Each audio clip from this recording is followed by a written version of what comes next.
저희가 이제 그 이야기 나누는 사이에 그 민주당 최고위원 선거에 출사표를 던지신 박선원 의원님 나와주셨습니다. 예, 안녕하세요. 네. 박선원입니다. 예, 의원님 또 김종대 의원하고도 따로 인연이 좀 깊으신 거죠? 네.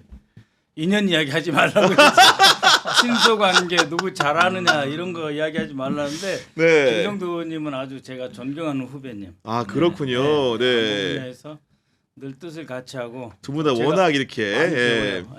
지금 방금 전에 속보가 하나 나왔는데 우리 네. 대통령이 이제 경기 분당에 있는 아파트를 네. 5개월 만에 이제 그 내놨고 팔렸다고 하는데 네. 이거 보면 정말로 본인 스스로도 부동산 그런 정책이라든가 개혁에 대한 의지가 정말 충분하다 네. 이렇게 좀 이해할 수 있지 않겠습니까? 그렇죠. 뭐 왜 안 파느냐? 나머지 집 하나 남은 것 퇴임 후에 가시려고 안 판다.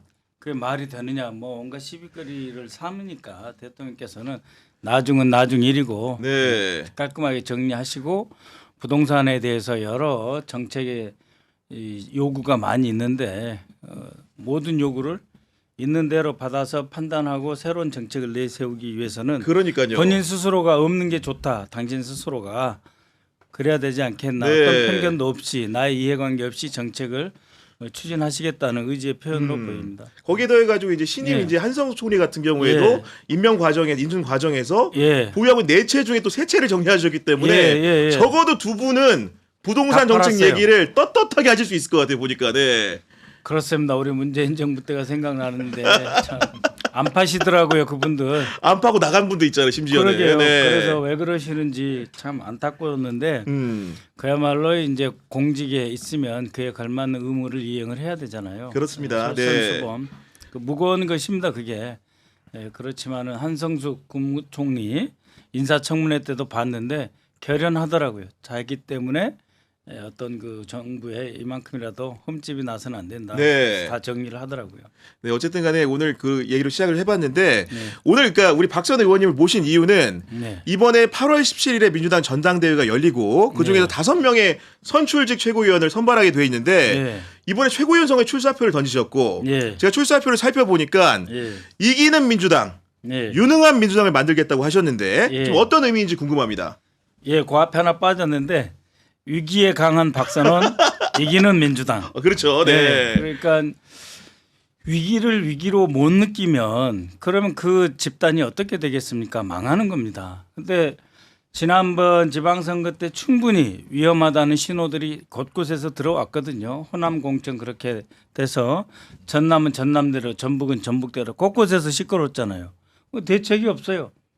대책을 안 가지고 거기 다시 방문하면 문제가 커져요.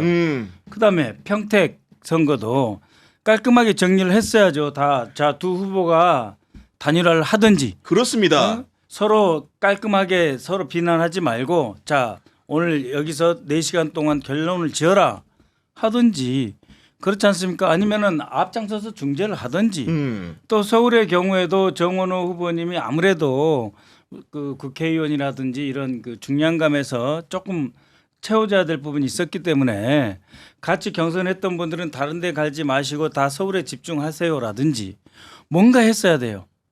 단 하나의 그 위기 중후에 대한 대응 반응이 없었습니다. 아 제대로 했어야 되는데 못했다. 예, 단 하나도 네. 못했어요. 그래서 위기를 위기로 느끼지 못하면 어떤 일을 하겠습니까? 못하는 거예요. 그래서 위기에 강한 박선원이 나왔습니다. 네. 그렇게 말씀해 주신 건데 언론에서는 아무래도 이제 사람을 두고 그렇습니다. 분류하는 역할을 좀 하다 보니까 예. 의원님의 여러 가지 그런 정파성에 대해서는 친명계 대표 주자다 예. 이런 식의 이렇게 그 표식을 붙이는 예. 언론이 좀 많은 것 같고 근데 어쨌든 간에 현재 자기의 정치적인 위치를 봤을 때 예. 스스로의 존재를 좀 어떻게 규정하시는지 궁금하거든요. 정말 고맙습니다. 그러니까는 송영길에 가깝냐, 김민석에 가깝냐, 정청래에 가깝냐 이렇게 안 묻고 친명계라고 불러줘서 고맙습니다. 네, 친명계 맞습니다. 네, 그렇게 스스로 규정하고 계신다. 네, 그렇게 생각하는 이유는 일단 제가 이제 영입 인재로 대표님이 이재명 대표님이 대표 시절에 제가 이제 당에 들어와서 국회의원이 되었고 또 내란을 이렇게 감시하고 처리하는 과정에서 이재명 대표님이 제일 먼저 그걸 느끼셨어요. 그래서 이 내란 계엄할 것 같지 않냐 그런 말 듣지 않았느냐 그랬을 때 감각이 통한다는 생각을 했어요. 야, 이 윤석열 정권의 본질을 제대로 보고 계시는구나. 네. 완전히 쓸어버리고 자기 마음대로 영구집권하는 체제를 갖추려고 하는구나. 근데 본인이 언론에 당하고 법에 당하고 마침내 24년 1월 1일 칼에 찔리고 그다음에 영수회담에서 윤석열 만나보니까 자기하고 협치할 사람 아니고 말도 전혀 안 통하고. 안 통하고 네. 그러면서 확신을 가졌던 것 같아요. 이 사람이 뭘 하려고 이러는가 그러면서 어디선가 들으신 것 같습니다. 계엄을 할 거라고. 그때부터 계속 이렇게 호흡을 맞춰 왔는데 저는 이재명 대통령을 존경하고 네. 지난 1년 동안 보여주신 이 성과를 국민들에게 제대로 쫙 확산시켜서 국민들이 만족하고 흡족해하며 더 많은 요구 이재명 대통령에게 당신은 더 잘할 수 있지 않느냐 더 많은 요구를 하고 그 요구를 당에서 받아서 정부와 함께 앞에 미리 잡초도 제거하고 길도 넓혀서 네. 성과를 확실히 내는 성공하는 이재명 정부 이재명 대통령 그것을 만들어내는 것이 우리의 임무다. 네. 그렇기 때문에 다른 친소 관계는 그렇게 중요하지 않다. 아니 근데 어쨌든 그래도 예. 최고위원이라는 게 선거를 통해 선출되는 거고 예. 자리라는 건 한정돼 있는데 최근에 보면은 예. 정말 많은 분들이 출마 의사를 밝혔단 말입니다. 예, 11~2명 나올 것 같다는 생각이 들어요. 아니, 경쟁이 굉장히 치열한데 최고위원. 예, 여기서 예. 미덕 차원에서 한 가지 좀 여쭤보고 예. 싶은 뭐냐면은 예. 본인은 당연히 당선돼야 된다고 생각하실 거고 예. 여러 경쟁자들 중에서 예. 이 사람은 그래도 참 괜찮다 이런 분 있어요 혹시? 저는 김영호 의원님 3선이시고 이 너무 저를 포함해서 초선이 마구 이렇게 많이 나오는데 그것은 꼭 좋지 않고 우리 당에 이제 장관님도 가신 분도 계시고 또 상임위원장 가신 분도 계시고 이러다 보니까 초선이 좀 많이 나오는 경향이 있어서 좀 제 자신 좀 송구스럽고요. 김영호 의원님 보면은 참 차분하고 네. 뭐라 그럴까 따뜻하고 선량한 포용감. 느낌 많이 들죠. 네, 그러니까 네. 포용력이 있고 그래서 지금 같은 환경에서 꼭 필요하시지 않나 하고 또 박성준 의원님도 박성준 의원님도 네, 지난번에 이제 그 이재명 대통령 그다음에 박찬대 원내대표 그때 수석 원내 부대표를 하면서 이렇게 이 여러 국면마다 진두지휘하는 모습을 보면서 네. 내공이 상당한 분이다 이런 생각을 했습니다. 우리 박순봉 기자가 사실은 이게 정치부 취재를 굉장히 오래 했고 전반적으로 이번 전당대회에서 민주당 최고위원 선거 경쟁 구도 좀 어떻게 좀 진단하고 있습니까 혹시?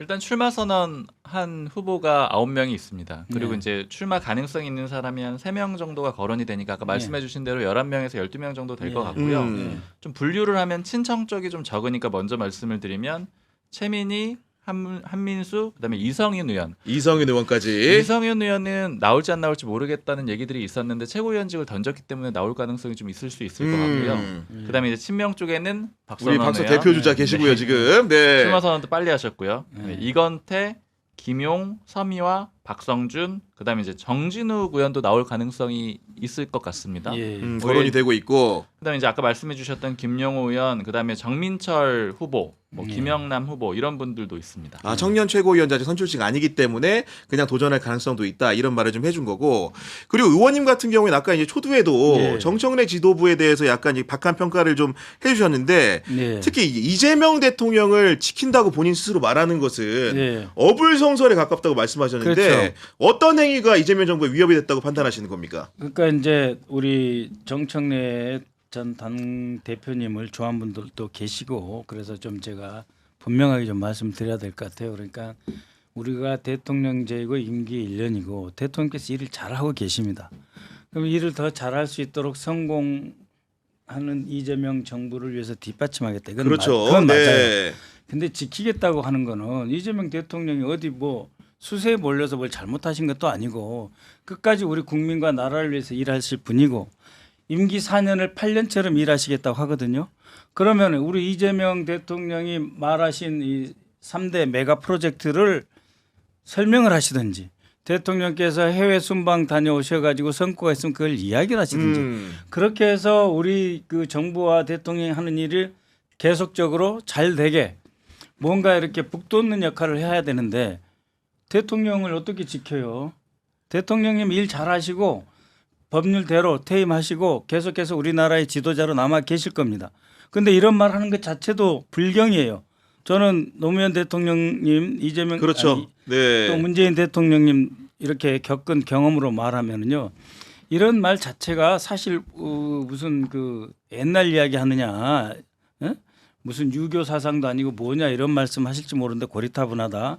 그렇지만 불경입니다. 대통령님을 우리가 잘 보필하고 모시고 이 성과를 내도록 힘을 합쳐서 당이 열심히 하겠습니다라고 하는 것과 뭘 지켜드려요. 네? 그러니까 네? 네. 아니 대신 화살 맞을 생각하지 마시고 대통령이 하시는 거 옆에서 잘 되시도록 부채질 해드리고 네. 뒤에서 떠받쳐드리고 그런 말씀이 계셨으면 더 그러니까 주인공이 되려고 하기보다는 네. 조연으로서 주력하는 역할을 해야 되는데 그런 부분들이 보시기에는 좀 이렇게 안 좋게 보였다. 아니 그러니까 네. 지킨다는 게 어떤 곤란에 처했고 공경에 처해서 내가 이렇게 다른 사람들은 다 도망을 갔어요. 아무도 없어요 대통령 곁에. 그러니까 나 혼자라도 지키겠다 끝까지 지키겠다 이거 맞지 않죠. 대통령 곁에는 많은 분들이 끝까지 하시고 영원히 할 겁니다. 네.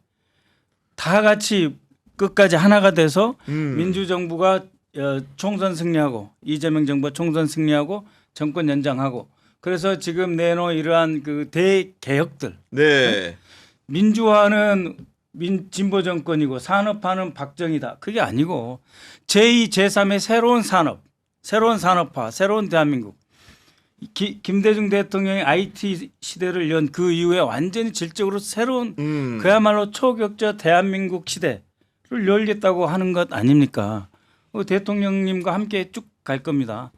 그렇죠. 네. 이제 그렇게 말씀해 주신 거고 그리고 아까 이제 선거 얘기도 잠깐 해주셨는데 네. 그 이제 오늘 이제 정청래 그 전 대표가 네. 뉴스공장에 출연을 해가지고 경기 평택을 재보선 관련해서 한 말이 지금 화제가 되고 있는데 네. 어떻게 말을 했냐면은 네. 조국을 키운다는 공격이 있었겠지만 네. 평택을 후보를 안 냈어야 한다는 취지로 지금 이렇게 사후에 반성문 같은 얘기를 했는데 네. 저는 좀 이해가 안 됐던 거는 네. 민주당에서 평택을 후보를 당시에 안 냈다고 한다면 네. 더 큰 반발에 부닥치지 않았을까요?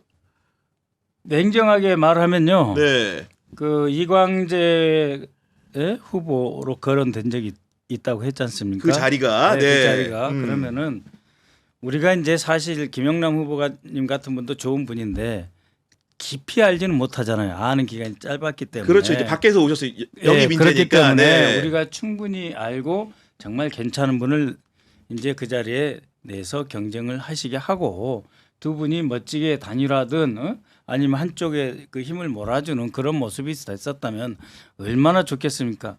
그런데 그 이야기를 하니까 저도 말 안 할 수가 없는데 유시민 씨 같은 경우에는 솔직하게 말해봐라. 누가 조국 당선되길 원했느냐. 그래서 마치 자기 공천한 것처럼 말씀하셨잖아요. 그럼 진짜 돌아봐야 돼요. 우리 스스로를. 정말 조국과 조국 혁신당과 우리가 민주 진영과 연대 전선을 넓히기 위해서 그 자리를 조국 대표가 먼저 이렇게 했기 때문에 안 보내는 게 후보를 안 내는 게 좋았겠다라고 하는 고민이 계셨다면 그때 말씀하셨어야죠. 아 필요하면 그때 얘기했어야지. 그때, 서로 그런 그러니까, 생각이었다고 한다면. 그러면 네. 정치 도의나 여러 가지 측면을 봤을 때 합당 논의도 있었고 그랬으면 좋았을 텐데 그러나 우리 당이 공당으로서 후보를 안 낼 수는 없다. 그래서 우리도 좋은 후보를 냅니다. 좋은 경쟁이 되십시오. 이렇게 모든 것을 선에 선을 쌓아가는 쪽으로 이끌어 가셨어야죠. 근데 지금 그 말을 하신다면 그 말에 무엇이 포함되어 있습니까? 예? 뭔가 그 말씀을 통해서 얻고자 하는 게 있었다면 그건 네. 문제 있는 겁니다. 그러니 그런 부분들이 오해 소지가 많은 발언을 굳이 이렇게 공개석상에서 해야 됐을까라는 의심을 많은 분들이 하고 있는 거고 예. 방송국 정치부 기자들은 오늘 이 발언에 대해서 어떻게 해석합니까? 사실 오늘 네. 방송 오느라 기자들한테 이걸 일일이 물어보지는 네. 않았는데 예. 결과적으로 그냥 아까 말씀해주신 대로 이거는 결국에는 전체적으로 봤을 때 친노 친문 쪽 진영을 계속해서 공략을 하고 있잖아요. 정청래 전 대표가. 그러니까 결국 그 조국 전 대표가 가지고 있는 표를 가져오겠다라는 그런 의미로 네. 많이 해석이 되고요. 그 전략은 계속 일관된 것 같아요. 친노 친문. 특히 방향 자체는 네. 그리고 특히 출마 선언할 때 보면 풍선이 파란 풍선, 노란 풍선 반반 왔더라고요. 그 노란 풍선이 이제 노무현 전 대통령 어제 출마 선언할 때 네. 이제 그쪽으로 계속해서 가고 있는 것이다 이렇게 해석할 수 있을 것 같습니다. 아니 그런 해석이라고 하면 진짜 친노 친문 그 청와대에서 네. 근무하셨던 박선원 의원이 예. 앞에 계신데 예. 그럼에도 불구하고 박선원 의원님은 보면은 예. 김민석 전 총리나 송영길 전 대표랑 연대할 수 있지만 네. 당 대표랑 매칭이 된다고 한다면은 정청래 전 대표랑은 같이 그 러닝메이트 하실 생각은 없는 거 아니세요? 지금? 아니 없다기보다도요. 네. 제가 출마한 이유가 바로 그 정청래 대표님 1년에 대한 평가이거든요. 평가기 때문에. 그러니까 네. 그 언론인들이 그렇게 이야기한다지 않습니까? 집권 야당은 있는데 집권 여당은 없다. 아, 집권 여당은 없다. 야당만 있고. 네, 그리고 야당은 있는 것 같은데 유능하고 예리한 야당은 없다. 네? 야, 이거 진짜 아니, 되게 그래- 극악한 말인데. 네. 그래서 정부가 힘들다는 거예요, 결론이. 그래서 정부가 힘들다. 여당은 여당답고 야당은 야당답고 비판은 비판대로 수용하고 받고 그다음에 여당은 그걸 다 수용하면서도 더 나은 대안으로 정부의 정책을 뒷받침해야 되는데 지난 1년 동안 집권 여당다웠느냐에 대한 반성과 문제의식이 있기 때문에 제가 최고위원 출마하게 된 것이기 때문에 네. 예, 대단히 죄송하지만 우리 정청래 대표님에 대해서는 함께 갈수 박하게, 없다? 아니 네. 함께 갈 수 없다는 건 아니고요. 아니 어떻게 함께 갈 수 없다. 그렇죠. 나중에 선거 끝나면 함께는 가야지. 보니까. 네. 우리 당에 그래도 최고 중진 위원이시고 네. 여러 가지 앞으로 할 일이 많으신 분이기 때문에 같이 갈 수 없다 이건 아니고요. 그래 나중엔 같이 적어도 가야죠. 네. 2단계에서 새로운 지도부를 짤 때는 직전 지도부에 대한 자기 반성의 그 결과라고 하는 점 때문에 이번에는 한 팀으로 하기는 어렵지만 네. 또 압니까 세상 일을 그 정치에서는 뭐 영원한 적도 없고 친구도 없지만 그러니까요. 네. 그때 함께 할 일, 그때 그 우리가 감당해야 될 역할과 몫을 같이 하면 되고 그 같이 하는 집단은 유능할수록 좋고 단단할수록 좋고 클수록 좋다 그렇게 생각합니다. 지금 의원님 말 속에서 자꾸 유능함이라는 표현이 등장을 하는데 저도 네. 이제 그 유능함이라는 말에 네. 의원님이 하는 말이어서 동의한다는 건 어떤 거냐면 네. 정말 민주당이 야당일 때 예. 계엄지무라는 것을 많은 네. 사람들이 얘기한 게 아니고 의원님이나 김민석 전 총리 정도만 이제 언급을 했었고 예. 그거는 기본적으로 굉장히 사전 정보 같은 것들 군이나 정보기관에서 예. 오는 예. 그 징후들을 잘 읽은 건데 예. 혹시 어떤 흐름이 관찰돼서 그런 문제 제기를 처음 하신 것인지 궁금하거든요. 예, 처음에 그 윤석열 대통령이 그 용산으로 들어갔잖아요. 그러니까는 그때 한번 판단해봤어요. 이분이 왜 이럴까 생각을 해보니까 박근혜의 전철을 밟고 싶어하지 않는구나. 아 박근혜처럼은 안 된다. 박근혜처럼 안 되는 건 두 가지다. 하나는 검찰을 손에 잡고 있고 또 하나는 그 우리가 그 한 두세 달 이상 광화문에서 시위를 했잖아요. 늦게까지 청와대 앞에서 시위를 했잖아요. 네. 그렇게 이 시민들 군중들에게 그게 몰려들면은 방어하기 쉬운 공간이 필요하고 야. 그 공간이 바로 국방부거든요. 국방부는 언덕 위에 있어요. 그러니까 이미 윤석열 검찰총장은 검찰을 잡았잖아요. 그렇죠. 그러니까 박근혜를 자기처럼 공격할 사람을 자기 자신이 획득하고 있잖아요. 그러니까 이거를 비판하고 밀려들을 시민들을 막아줄 그 다음 세력은 물리력으로서의 그렇죠. 군과 네. 그다음에 입지상으로서 유리한 고지 거기가 바로 용산이거든요. 야, 그 시민 저항이 닿기 어려운 공간을 선택했다. 그렇죠. 네. 그래서 처음에는 이 사람이 방어적인 공간으로 저는 이걸 후퇴했다, 도망갔다 생각을 했는데 그게 아니고 검찰과 군을 양손에 잡았다고 하면 뭘 할 건가? 이거는 장기 영구 집권이다. 야, 그래서- 그렇게 보셨구나. 예. 네. 그래서 주시를 하면서 봤더니 조현천을 불러들이고 그리고 경호처장 그 김용현이 김용현이를 군을 필요시 쓸 수 있다. 경호처장이 쓸 수 있다라고 경호처의 시행령을 바꾸고 그 다음에 이제 결정적으로는 본인이 장관 자리로 내려오고 장관이 되기 직전에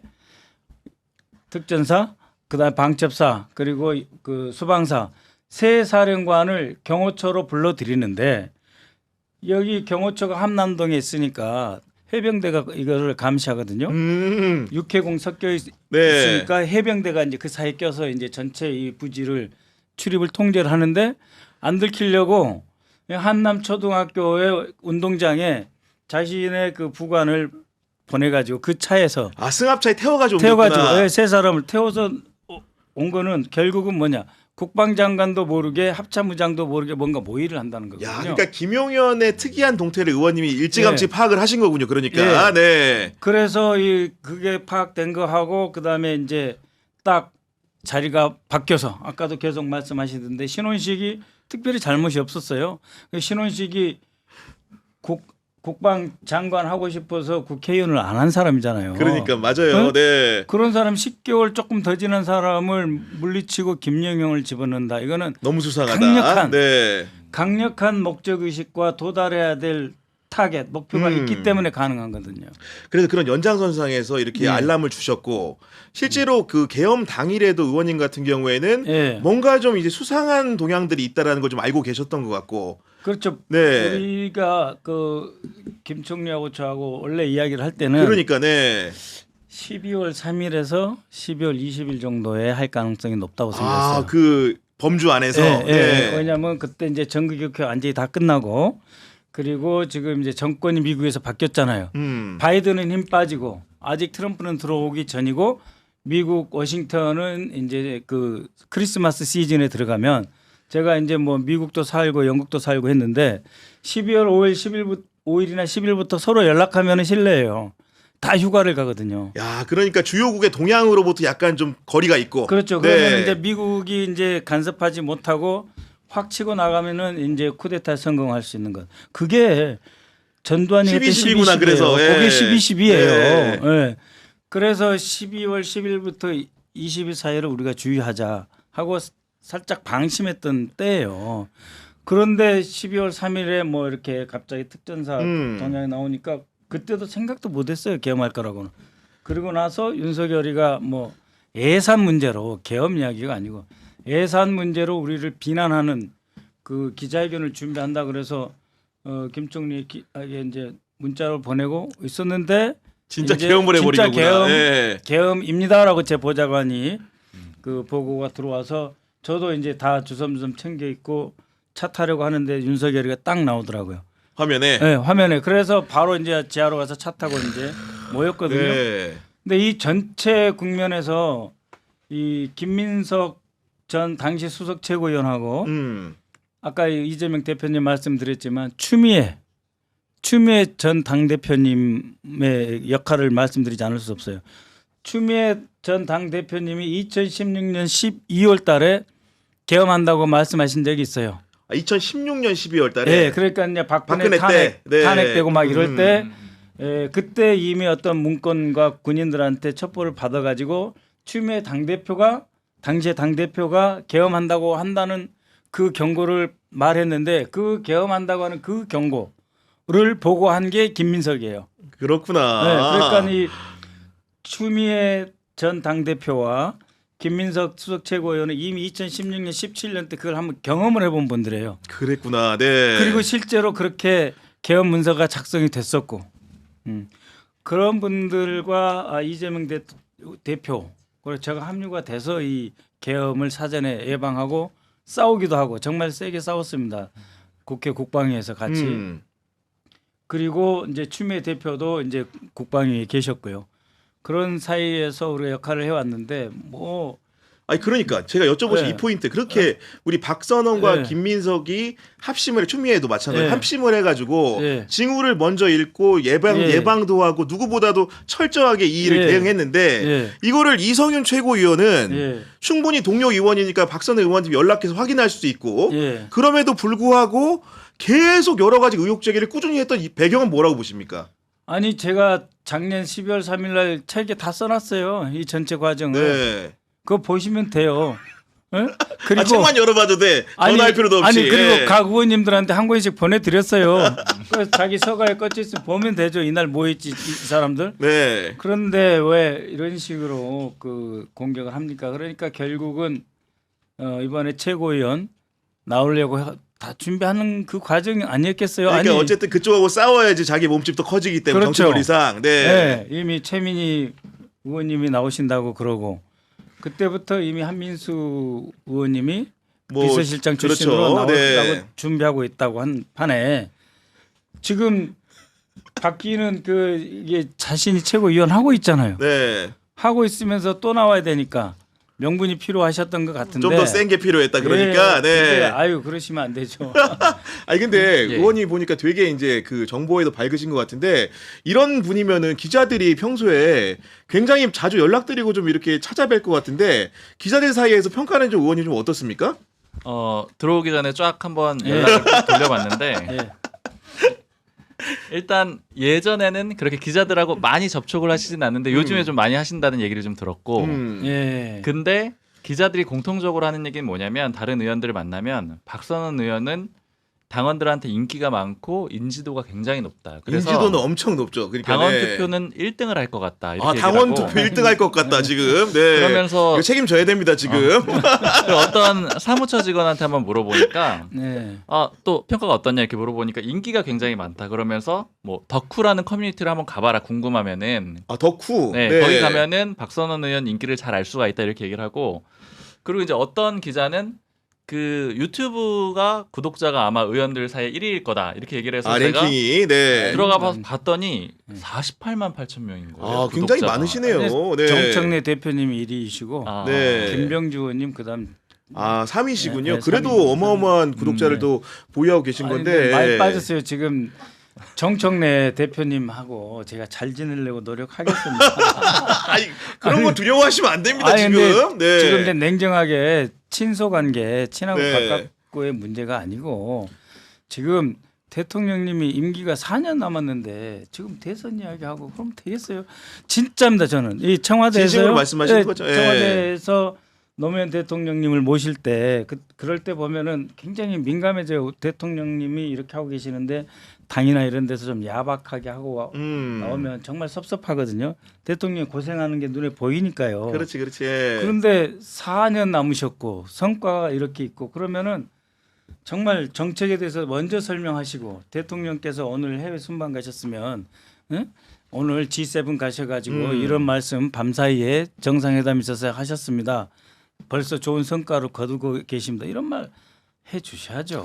그러니까 지금 집권당인데. 제가 의원님 말씀 들어보면은 기본적으로 이제 선거 유불리 측면에서 정청래 전 대표가 각을 세우는 게 아니라 예. 정책적으로 노선적으로 청와대와의 관계성 측면에 가지고 경험을 토대로 이제 예. 그 따지시는 부분들이 있는 것이고 예. 거기에 더해가지고 보면은 최근에 사실 이 문제가 굉장히 사실 당원들한테 민감한 문제이기 때문에 예. 어느 누구 하나도 이빠른 소리 하기가 어려운데 예. 보안수사권을 폐지하는데 전반적으로 동의를 하지만 예. 예외적인 부분에서 허용이라는 걸 두고선 예. 실제로 좀 이렇게 내부적으로 논의도 필요하다 이런 얘기 하신 거 아닙니까 지금? 오늘 의총에서 네. 그 논의를 약 2시간 정도 했습니다. 좀 어땠습니까 분위기는? 전체적으로 보면은 네. 이제 뭐라 그럴까요? 그야말로 말 그대로 이제 숙의, 음. 숙의하는 분위기. 그러니까 뭐 당신이 틀렸어 맞았어가 아니고 이 점을 봐야 된다. 그래서 뭐 이 없애기로 한 것은 확실하게 없애고 시작해도 문제가 없다. 네. 예를 들면 보안 수사권 하기 이전에도 이미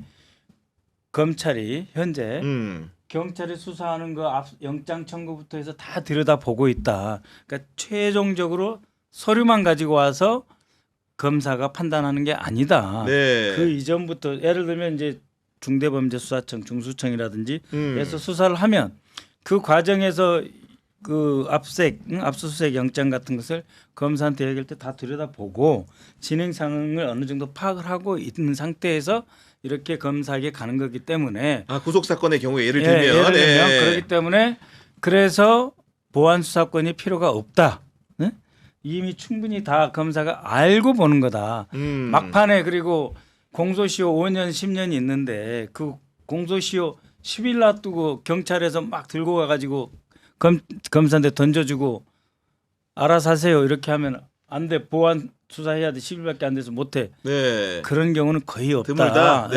네. 이렇게 하시면서 지금 큰 틀에서 검찰개혁 큰 틀에서 이미 수사와 기소는 분리는 됐고 기소권이 없는 상태에서 지금 가도 문제가 없다라고 하는 분도 계시고 네. 오히려 그 반대로 그렇죠. 기소권이 없기 때문에 한 번 더 들여다보도록 그렇습니다. 네. 여지를 남겨두는 게 좋다. 음. 그래서 마지막 한번 아무리 급해도 서둘러 가지 말고 춘향전에도 나오잖아요.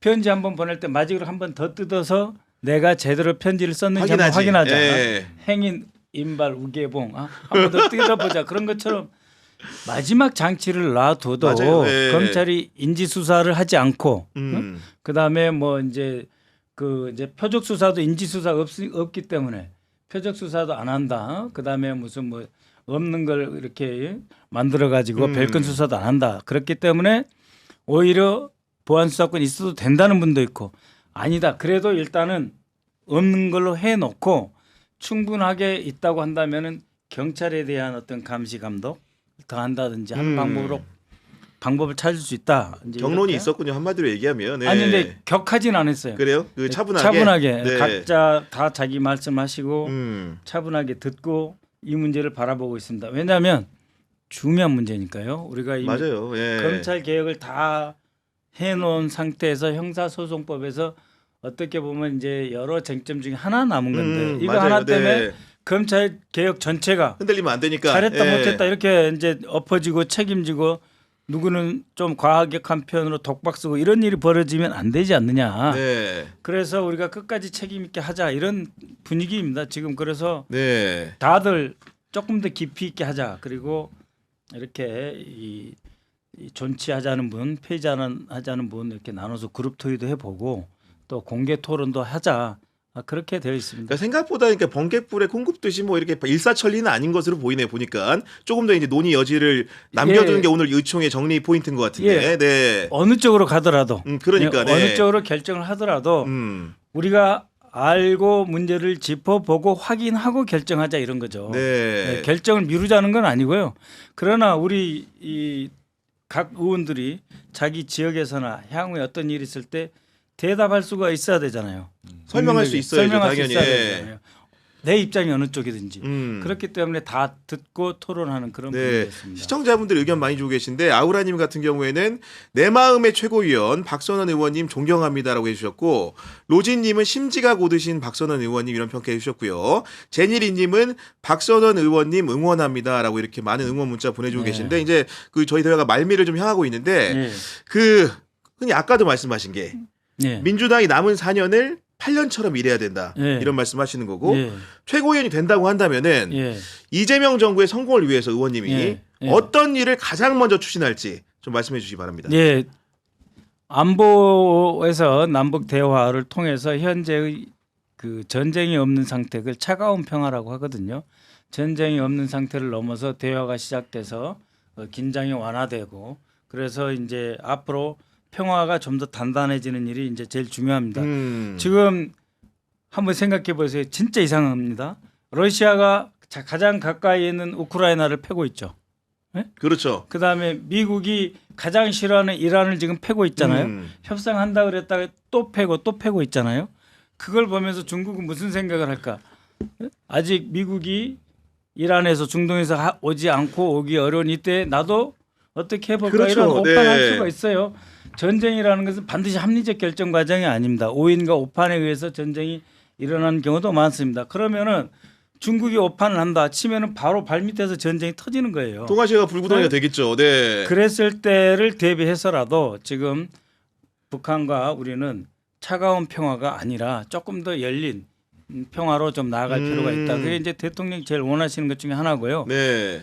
그렇게 해서 이재명 대통령의 4년을 완전히 진짜 황금 시대로 만들어서 두 번째 할 일입니다.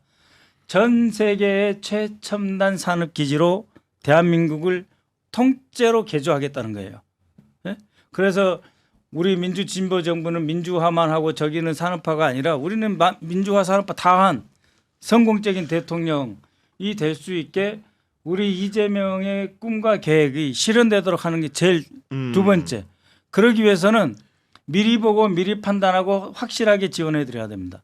그 일을 할 겁니다. 제가 그 국정원에 있었고 네. 이럴 때도 해외 담당 차장을 하면은 이 국제 경제, 해외 경제에서 어떤 점이 그 정부 내에서 인기가 있고 국민들의 좋은 평가를 받느냐 그런 두루 일도 보셨기 해요. 때문에 네. 그렇게 해서 경제 부분에 대해서 제대로 해야 된다. 그래서 평화 위에 경제, 민생 경제, 그다음에 청년 문제 이렇게 다 해결하는데 최대한의 역할을 하겠습니다. 네.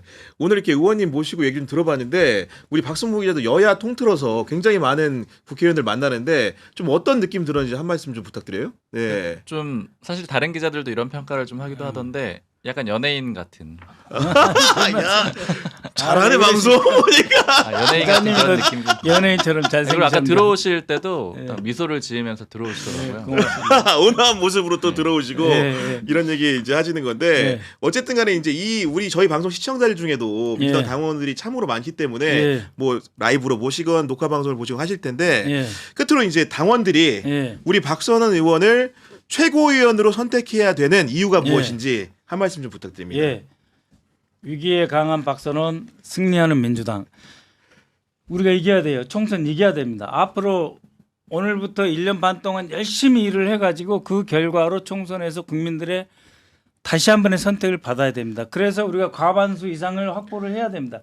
그래야 이재명 대통령이 일할 수 있어요. 그래야 이재명의 임기 5년 단임이 정말 살아있고 충실한 임기가 됩니다. 여러분 앞으로 1년 반 정말 우리 정부의 성공과 승리를 위해 네. 도와주십시오. 힘을 모아주십시오. 그리고 분열 없습니다. 걱정하지 마십시오. 화합하고 통합할 겁니다. 그리고 이제 그 친명계라고 불러주신 게 너무 좋다고 하셨는데 예. 어느 언론 보니까 어떤 날은 송영길 밑에 가 있고 어떤 날은 김민석 밑에 가 있고 이러던데 예. 둘 다 좋아하시는 거죠. 그러니까 한마디로 얘기하면. 예, 네. 그렇죠. 지금 이제 언론에서 이제 저를 일단 송영길계 그 많이 분류해놨어 이렇게 보니까. 네. 김영호 의원 박선원 네, 이러더라고요. 예. 그다음에 우리 김민석 의원님 쪽에는 이제 한 많아요. 한 서너 분 많아 되고. 보니까. 네. 그래서 4년 동안 공백기를 가진 송영길 후보가 외롭습니다. 초선을 모르잖아요. 일단 85명 가까이 되는 초선을 만나본 적이 없지. 송영길 예. 모르잖아요. 이제 국회 들어온 지 한 달밖에 안 되셔가지고.